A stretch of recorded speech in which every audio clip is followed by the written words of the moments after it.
I'm here to talk about The Dark Knight Rises. Bruce Wayne is done with being Batman because he is tired of being blamed and trying to help the city out, and he just wants to rest now and just move on with his life. But what happens is that Bane comes in and starts destroying things. So what Batman has to do is try to stop him, and that brings Bruce Wayne out of retirement. But the thing is that Bane is younger, stronger, quicker, faster, and all these things.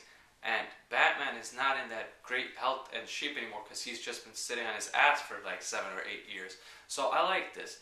The superhero has to, which is Batman, he has to figure a way out to beat Bane. And they really show how hard it is, because they also show that it is a very hard task for him.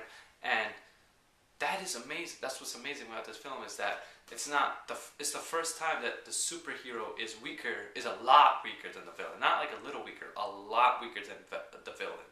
Most of the time the superhero will be weaker than the villain, or on par with the villain, or stronger, but not a lot weaker like it was in this film. That's why I like this.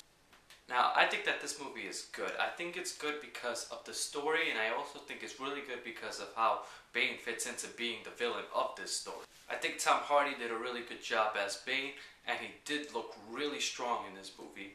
And not like cartoony strong either. He looked like he just really worked out, and he tried really hard to envision what Bane would be like.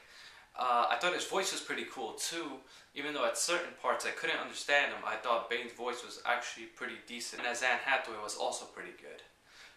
She was deceiving, conniving, everything you could think of that Catwoman would be. That's exactly what Anne Hathaway did. She did a pretty good job. And I never thought that she wouldn't.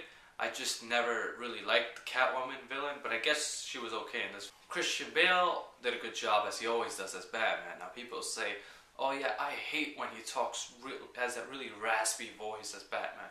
Well, that was probably told to him by Christopher Nolan in the first place. I'm pretty sure he didn't just do that on his own, or else Christopher Nolan would be like, I think I need a new person for Batman. Now, if you are asking me about how does this fit into the trilogy, where is this? This is number 2 for me. For me, The Dark Knight has always been my favorite, and that's because Heath Ledger did an amazing job. And if I was to say that someone could do almost as good of a job as Heath Ledger, was Tom Hardy as Bane. He did an amazing job. I thought it was almost as good as Heath Ledger's Joker. I just like Heath Ledger's Joker a little more, because Joker I like more than Bane. Although I will say that I liked how Bane was destroying Batman in this film, just beating him up left and right. So I would rate this movie a 9 out of 10. So tell me in the comments below which Batman was your favorite out of these 3. Out of Batman Begins, The Dark Knight, The Dark Knight Rises. For me, it is The Dark Knight, then The Dark Knight Rises, then Batman Begins. Tell me your favorite and subscribe.